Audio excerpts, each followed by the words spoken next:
start. So hello and welcome everyone. Great to see you today. My name's Jane, and on behalf of British Council Scotland, I'm really delighted to welcome you to our Where Will Languages Take Me webinar for secondary pupils as part of Languages Week Scotland. Corinne, if you could move on to the next slide, please. So the theme of Languages Week Scotland this year is Diverse Voices, Common Ground. So it feels especially fitting that we're here together today, hearing different perspectives, but united with a shared love of languages. First and foremost, I'd like to thank our fantastic Cultural Institute partners here in Scotland, the Institut Français, the Goethe Institute and the Spanish MC Education Office for their support in making this event possible too. So thank you all. It's great to see so many of you joining us on this call as well. We're really looking forward to hearing from our speakers today. They'll be sharing their own language learning journeys, the languages they've studied, the places the languages have taken them, and the different ways that they use languages in their work and everyday lives. So we've got the agenda up here, which shows the running order for this session. As you'll see on the slide, we'll leave time for a Q&A at the end of the session. So if you have downloaded the booklet, you can work through some of the question prompts as we move through the discussion. If not, please jot down any questions that come to you along the way. We'll pause briefly after each speaker so that you can note down any burning questions, and then we'll be able to share them in the chat at the end. We're really pleased to have over 30 schools signed up to join today, with approximately 800 pupils and teachers watching during class time, during assemblies, or their lunch breaks. You'll all be at different points in your language learning journeys, but we hope the session inspires you to explore the fantastic opportunities that come with studying languages. As a linguist myself, I can say that languages really have shaped my life. They've helped me build meaningful connections, opened the door to exciting career opportunities, and broadened my understanding of the world. For me, none of this would have been possible without my brilliant language teachers at school, who sparked my curiosity about language learning and different cultures. I'll always be really grateful for that. So a big shout out to all the teachers joining us today as well, for such a fantastic job that you do. Before we introduce our speakers, I'd like to share a short housekeeping note. So if we can move to the next slide, please, Corinne. So as mentioned, if you could please add any questions that you have in the chat. And also remember to keep your microphones muted throughout as we're recording the session. If you spot a question you'd like us to answer, feel free to react to it. That helps us to see which questions are most popular when we come to the Q&A at the end.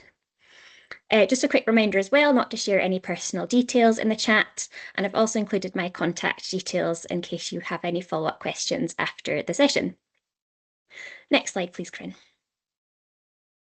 So we have some absolutely fantastic linguists and speakers lined up to speak to us today. Firstly, Sarah, who was born in Malaga in the south of Spain. Sarah's bilingual in Spanish and English, which has strengthened her interest in using languages to bridge borders and improve access to the legal system. She's currently a second-year trainee solicitor in the immigration team at Harper McLeod LLP, based in the firm's Glasgow office. Johnny studied German and Spanish at the University of Glasgow and has used his languages across jobs in sales and marketing, travel and translation. Johnny recently joined the Goethe Institute UK as a coordinator for educational services. Connor attended Belfron High School in Stirlingshire before studying French and politics at the University of Aberdeen, including an exchange year in Lyon. He now speaks French fluently and uses it regularly in his work in the tourism industry, where languages are highly valued. He looks forward to sharing more about his journey and encouraging others to keep learning languages. Next slide, please, Corinne. And finally, we are also pleased to have Joshua on the call with us this morning from GCHQ, the UK's Intelligence Security and Cyber Agency. Joshua has experience in many languages and looks forward to sharing more with you all. You may notice we don't have a headshot for Joshua, and he'll likely be joining us on camera as an avatar today. He'll explain a little bit more about that himself shortly. So without further ado, let's hear from our fantastic speakers. We'll stop sharing the screen just now and welcome our first speaker, Johnny, to share his presentation and language learning experiences. Hi, Johnny. Hello, Jane. Thank you so much. Can you hear me okay? Yes. Wonderful. And I'm going to start presenting. And we'll see if that works as well. And can you see my slides as well? They're just loading. Yeah, we've got them. Fantastic. Well, thank you so much, Jane, and thank you to the British Council for having me at today's event. Yes, my name is Johnny Orr, and I studied languages at Glasgow University, and I now work for the Goethe Institute as a coordinator. And I thought today I would really honestly answer this question about where have languages taken me. I was a student myself at secondary school and sat in a languages classroom the way you are all doing today, and languages have since taken me on a really interesting journey, and I thought I would take you through where I have been because of my languages. So we'll start off with Glasgow. When I left secondary school, I moved to Glasgow, and here I am with my lovely family at Glasgow University, graduating. And I had a really, really interesting time at Glasgow, doing all sorts of things. I got involved with the German Society itself, who ran events every year, including with organisations like the Goethe Institute. And I was also involved with theatre and musical societies at Glasgow, and it was a really enriching experience being someone from London, having the chance to move to Scotland and having the chance actually in Glasgow to study multiple subjects. In Scotland, you can study 3 subjects in your first year, and so actually, even though I didn't move especially far and stayed in the UK, that opportunity was really wonderful. And so Glasgow was the first place that my languages took me, and it was a really enriching experience. But obviously, a really important of studying a language is getting the chance to go abroad. Now, I had done a German A level, and I picked up Spanish ab inicio, which means from the beginning, while I was at Glasgow. And I had the chance to visit both of these countries, which was really, really wonderful. And so I'm going to tell you a little bit now about my time in Germany. I moved to a place in Germany called Mainz. You can see on the bottom left corner a beautiful part of Mainz. One of the most famous things about Mainz is the vineyards and the wine that comes from the region. And I lived on the vineyards in Mainz and had a really beautiful time. And you also have the Rhine River there, which is a wonderful place to spend some time.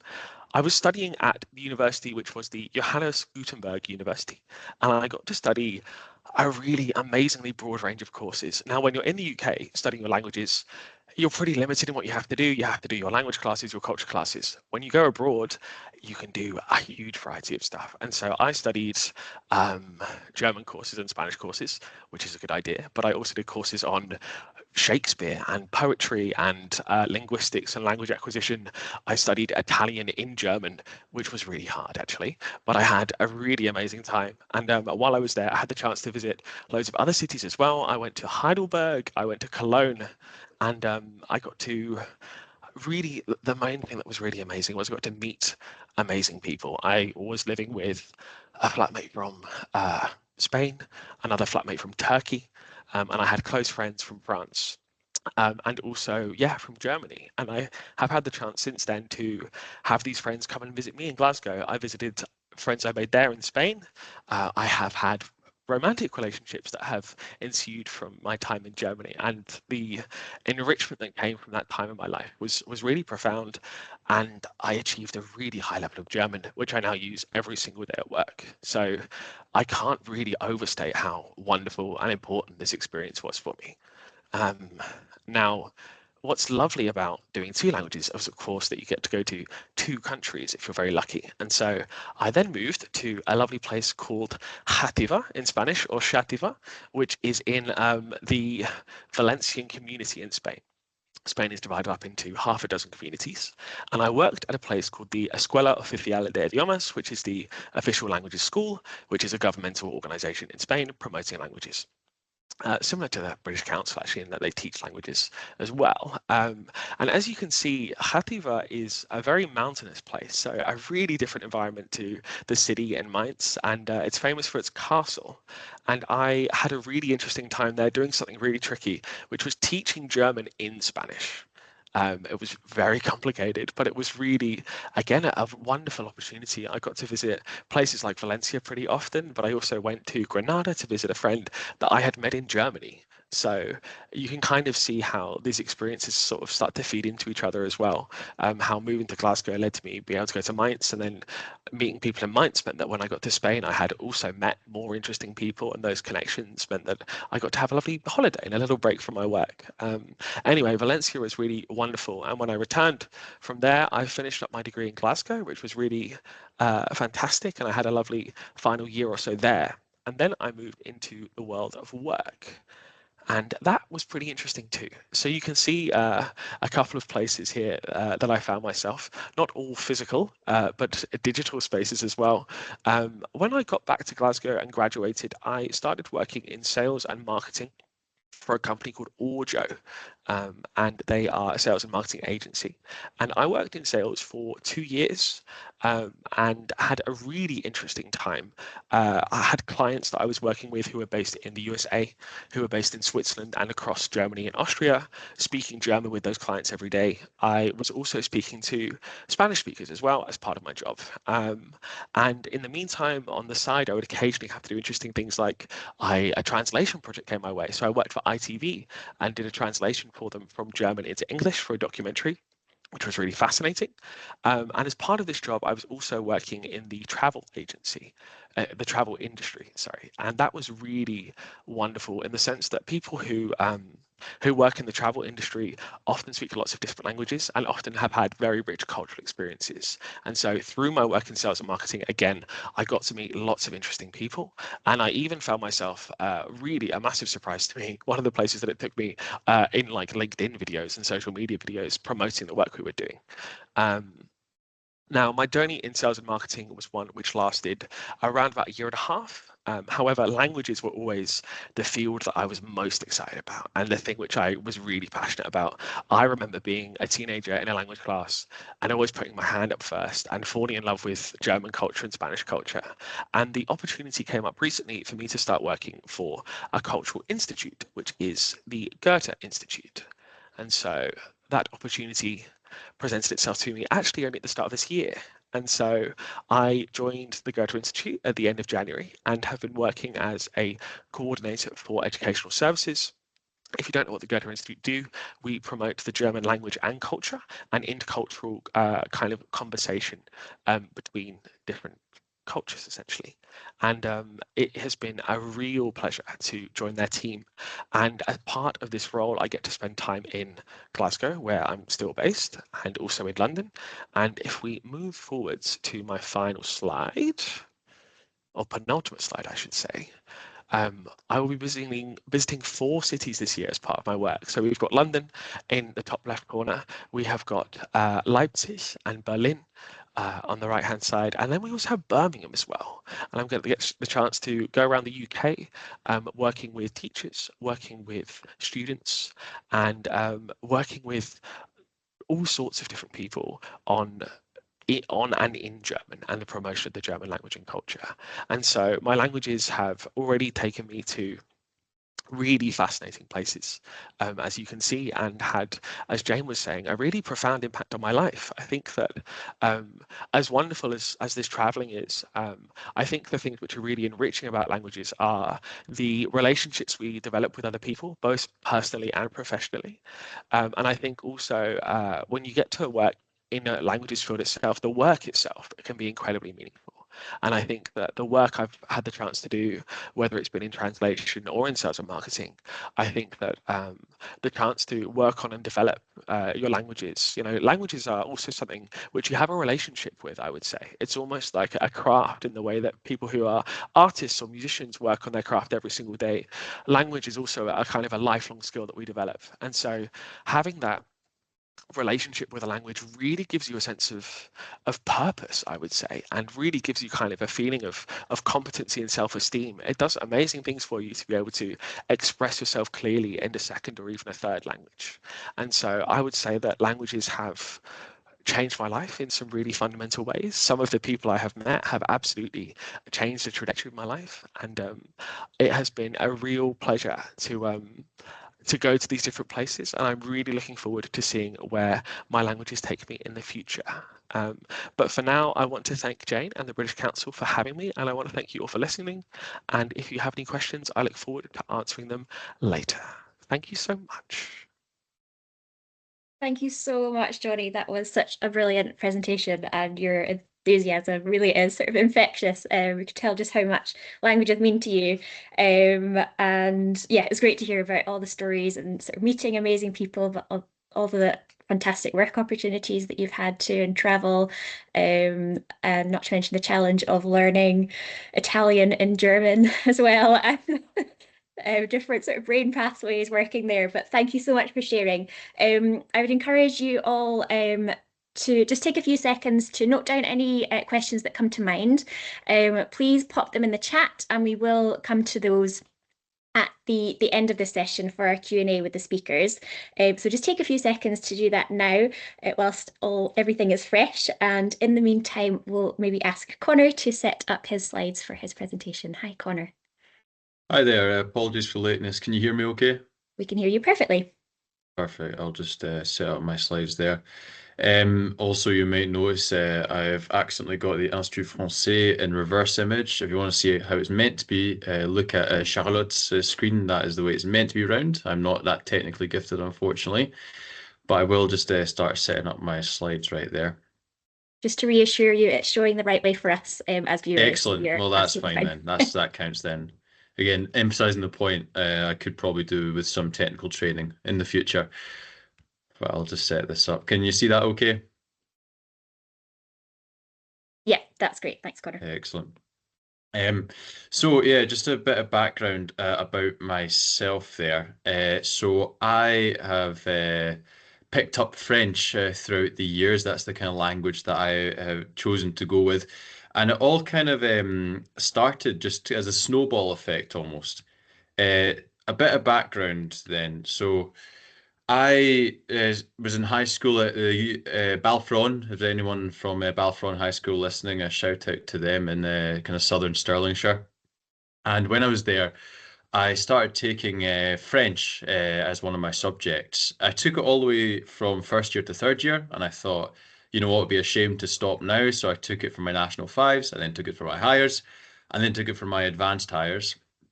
And throughout then, I was kind of developing my skills, and then I got an offer at the University of Aberdeen. I wasn't just interested in languages, I was also interested in politics and history. So I decided to do joint honours. So I did politics and French at the university. I've got some photos here just that I took of the campus. You can see the library there in the kind of left. It's a really cool library. And then you've got the old university building there on the right. And then at University of Aberdeen, I had the opportunity to go on exchange. And I decided to kind of mix the two together, my politics and my French. And I went to Sciences Po Lyon. So as the name suggests, it's in the city of Lyon right there. You can see the La Place Bellecour on the left there. It's one of the main squares in the city with the Basilique on the hill. That's the kind of cathedral that you see there. Very kind of iconic landmark of the city. And as well, some of the kind of passageways you get throughout the old town of Lyon. You see very, very beautiful, very old, nice kind of rose, orange colors throughout the city. And during my exchange, I had the chance to really get quite a few opportunities in a variety of things. So culturally, it was really great experience. I got the chance to, improve my French a lot by living there for 8 months, but also make a lot of friends from France and from other places as well. I took courses which were mostly in French, so academically as well. I had to pick up the language quite quickly. It's not really a question of if, you kind of naturally just do it by being immersed in the place for that length of time. I also, of course, got to travel a lot as well within France. I've and other places. I've got some photos there of my time. You can see the top images there. The one on the far left, that was taken near Cannes in the south of France. And then also in the kind of to the right of it, you've got some old Roman ruins and a park in Vienne, which is just south of Lyon. Really amazing because it's the first time that I'd really seen, Roman ruins just embedded in what was just a park. It wasn't anything else, and it really kind of caught my imagination. You've also got some photos of me. I mean, you should see me, my younger self, on the far right there of that kind of group of line of folk at Grenoble, actually. That's the Bastille. up there, not far from Lyon. Really cool city, embedded right in the Alps. And then I've got me and a friend there actually on a little alpine walk in the snow to the right of that image.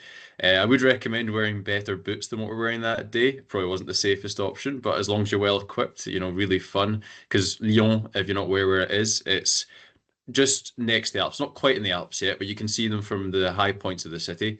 It's very close by, so you've got easy access to the mountains there. It's not far from Chamonix where we were actually. But I traveled actually more than just France. You can see the image there on the far right. That's me in Istanbul actually. So as part of the university, I joined MUN society there, and they went on to do a conference in Istanbul, and I tagged along. So with a bunch of French people, I went to Istanbul for a week. It's not what I would have expected from my exchange in Lyon, but it's definitely a really cool experience. And I wouldn't have done it if I hadn't actually gone to France, ironically. It was just one thing led to another. So it goes to show in your exchanges, you can end up in unexpected places, even if they're not exactly where you are based. But overall, you can see a lot of traveling, a lot of friends made, and a lot of immersion as well in France and French culture, with, of course, some detours to other places as well.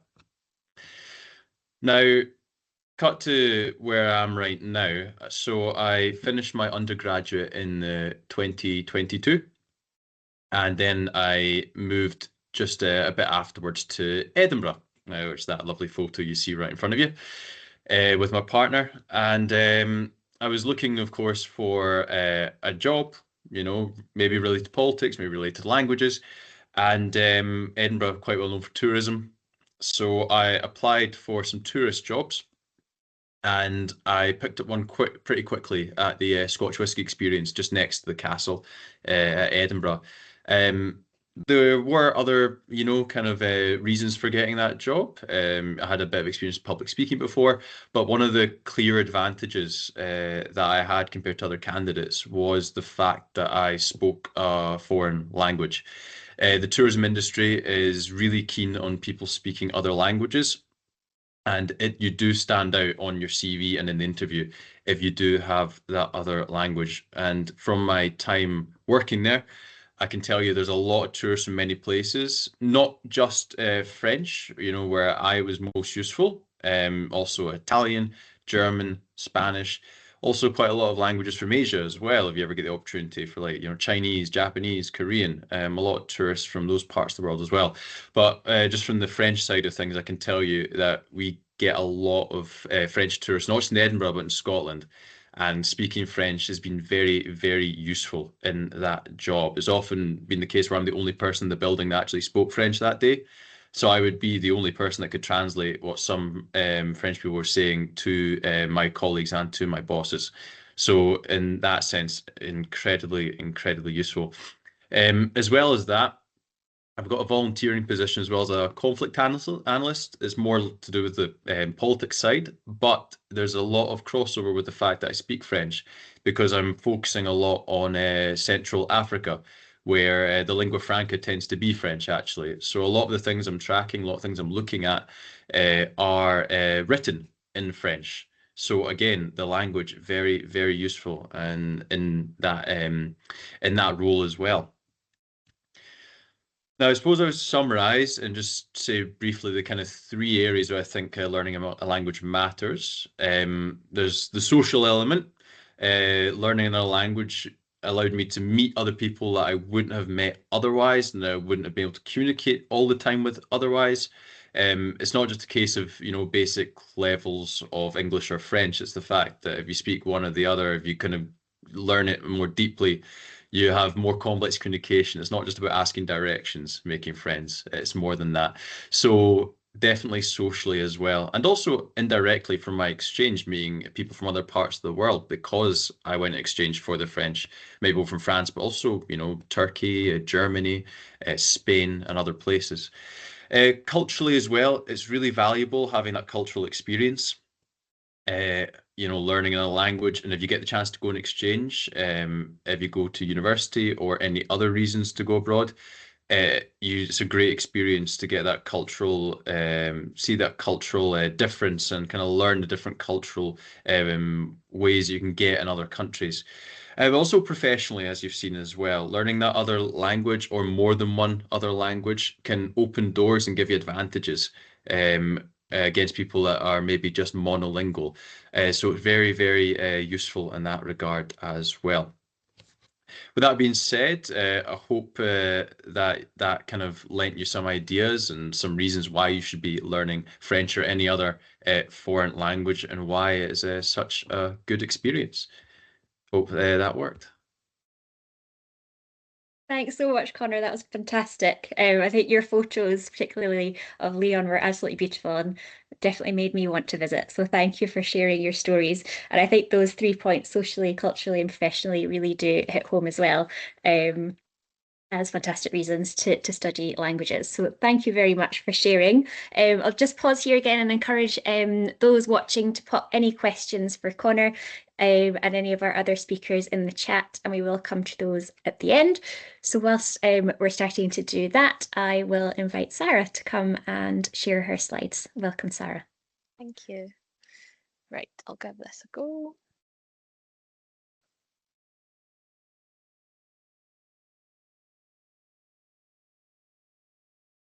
That's my whole screen I'm sharing, isn't it? It is at the moment, yeah. It is. Let me see. Right.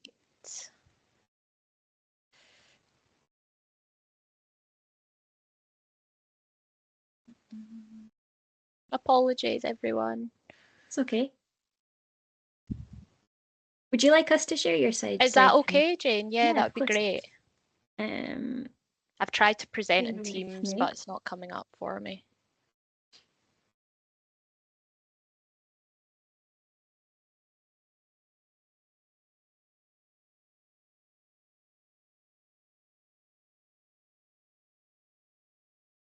That should hopefully be showing up. Yes, that's great. Well, welcome everyone, and thank you so much for having me today. The speakers have been great so far, and it's just really interesting to hear everyone's different stories.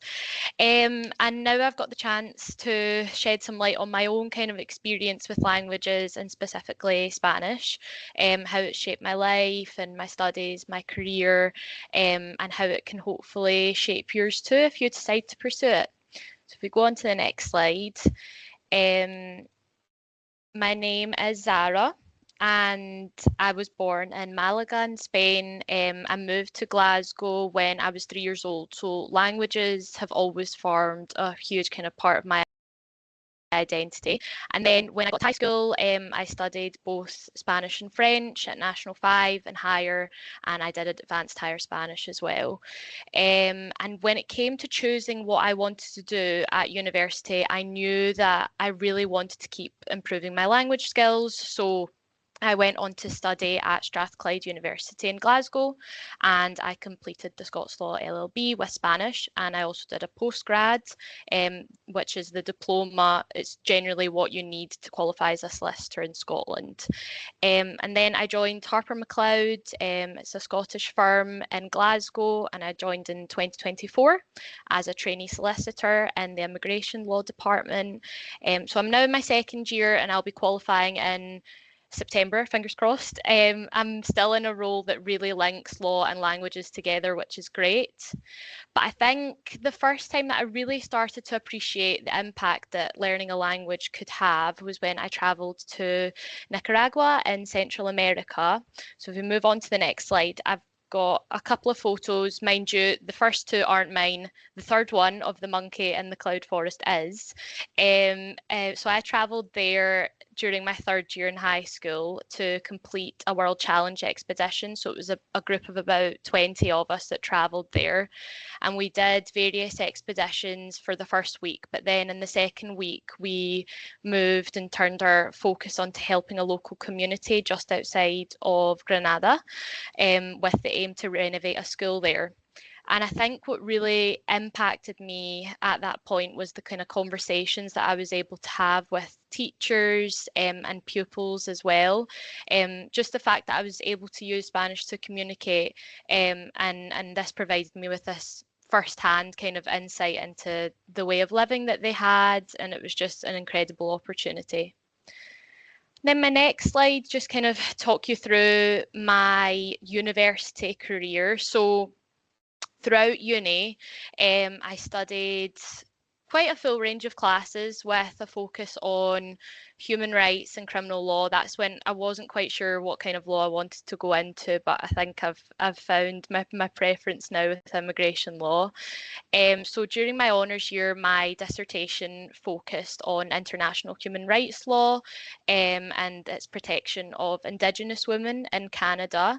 So I still had that intersection between law and different countries.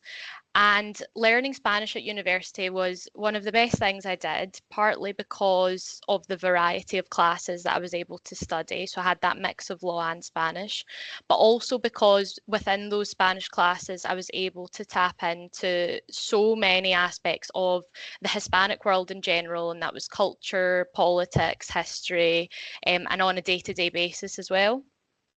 But I would also say that that's partly because of this opportunity that I got to travel on my year abroad. So I've got some photos on the next slide.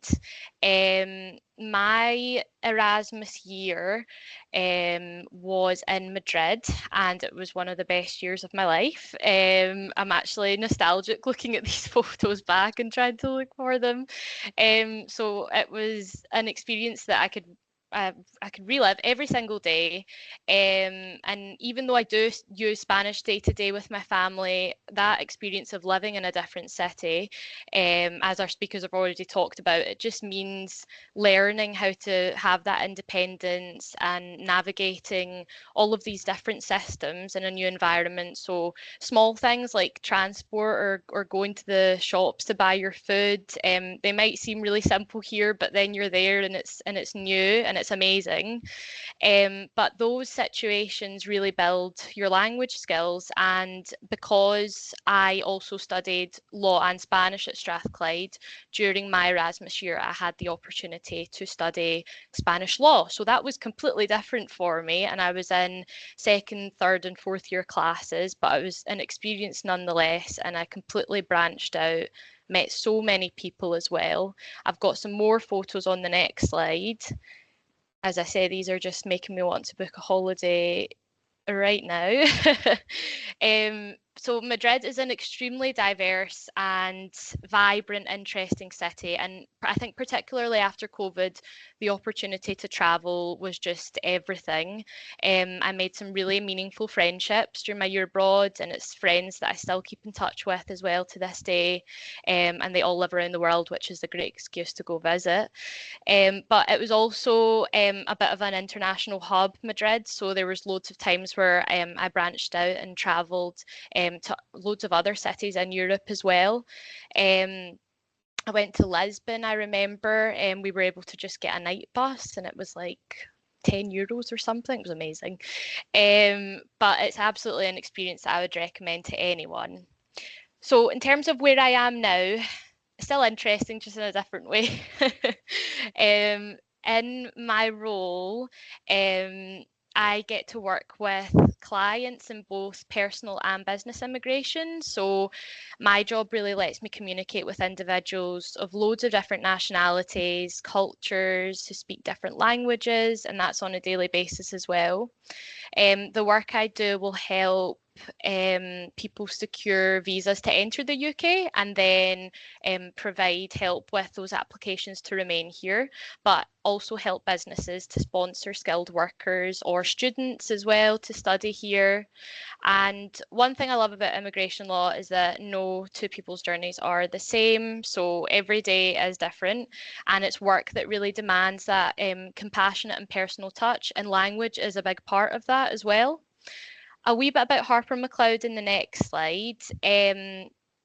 So we're a Scottish-based full-service law firm. We were founded in 1988, and now we have 6 offices across Scotland. We've been honoured as Scottish Law Firm of the Year 9 times.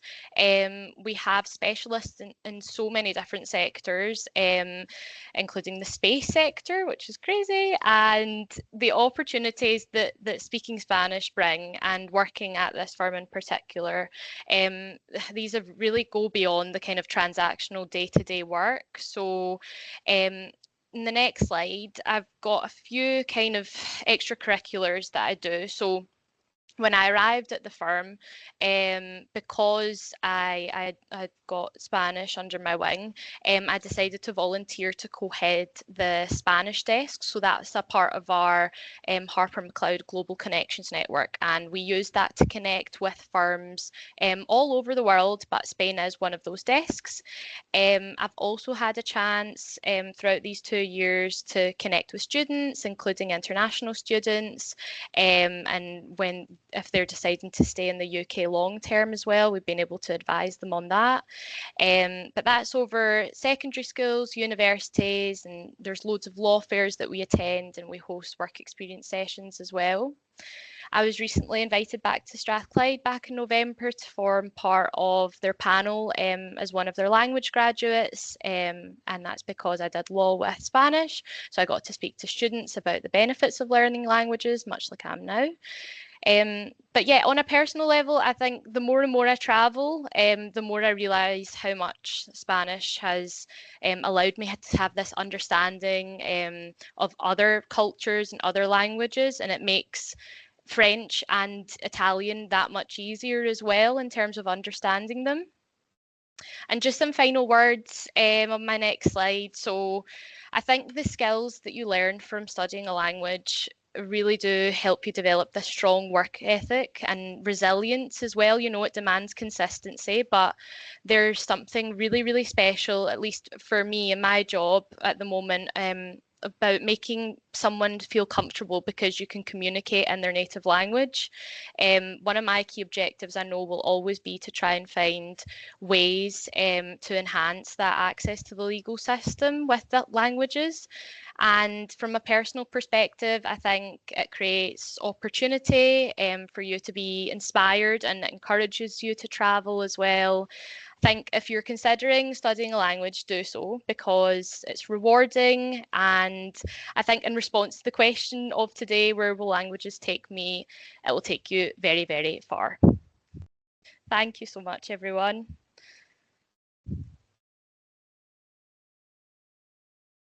Thank you so much for sharing. That was a fantastic presentation again, and so many things that you're able to highlight. I think really important to show how sort of varied a language degree can be, and yours particularly at Strathclyde, sort of not just the speaking, listening and writing skills, but going beyond that into politics, into history, into culture as well. A language degree is so exciting, and you really can choose your own sort of journey within that. And I think for a lot of us who have studied languages as well, we can definitely relate to sort of an Erasmus year or a year abroad being an absolute highlight, and quite often a life-changing experience. So thank you for sharing and everything about your current role as well, Sarah. So again, I'd invite everyone to put any questions for Sarah in the chat here, and we will come to those shortly. I'd like to thank all of our speakers for sharing presentations, and we will now move into a Q&A. So we have a few minutes here to for you to ask any questions that you might have for the speakers. So we'll have a quick look in the chat to see what might have come through, but feel free to keep adding or to unmute if you'd like to ask a question. But I can see there is one question for Johnny in the chat, and Dylan would like to know what your favourite place you have visited is. I think that it's hard to beat your year abroad. I had a really amazing time living in Mainz, and I think that I've visited some really interesting places, but I think that chance to be living in Germany and using German every single day was really amazing. So definitely Mainz. Definitely Mainz, yeah. Nice, thanks, Johnny. And I believe we have a question for any of the speakers, and this comes from Luke. how long did it take you to become fluent in the languages that you speak? Would any of the speakers like to share a bit about that experience? I could give it a crack to begin with. Thanks, Connor. It's kind of like hard to say exactly because when did I actually start learning French? That's the question. Because you could start from my first year all the way to my third year, but that was just like, a couple hours a week, beginner level. It was kind of slow pace. It picked up a bit when I was doing, national fives up to advanced higher. Is probably a bigger jump from my fourth year to my sixth year than it would have been from my first to my third. But then taking it through university, I improved even more. And the biggest jump I had was when I went on exchange for the 8 months I was in Lyon, and that is when it really picked up the pace. So it depends what angle you're looking at. You could say I've been learning it since I was 11, 12. I'd probably say the tempo picked up more though in my university years, and I'd probably pick the answer maybe closer to, I don't know, a few years, 4 years, something like that. Uh, but definitely from my first year university to my third year is probably the big jump. And if you started from scratch, you could definitely, learn it to the level I was at probably by the end of that third year because of the exchange. Great, thanks, Connor. Hope that offers you some good insight, to your question. And we have another question in the chat, which I'll maybe ask to Sarah if you're happy to answer, which is, do you want to learn more languages, or is it more important to you to improve the languages that you already know? Thanks, Jane. Absolutely. I would love to learn Italian. I travelled to Italy a couple of years ago and I spent a month there. And I think the amount that I could understand just from reading it or hearing it because of Spanish has really encouraged me to kind of take it upon myself to start learning. And definitely, so I mean, in terms of improving Spanish, I think particularly now where I'm out of uni, and yes, I do use it day to day, but I see my parents less, so I would speak to my mum in Spanish. But it is that kind of consistency that you need to be listening to it. So I'll tend to stick on like a podcast in the morning, and that helps me keep up to date with kind of cultural and political issues as well. But yeah, definitely that upkeep is what you need when you come out of uni, if you're wanting to improve. Yeah. Brilliant. Thank you so much.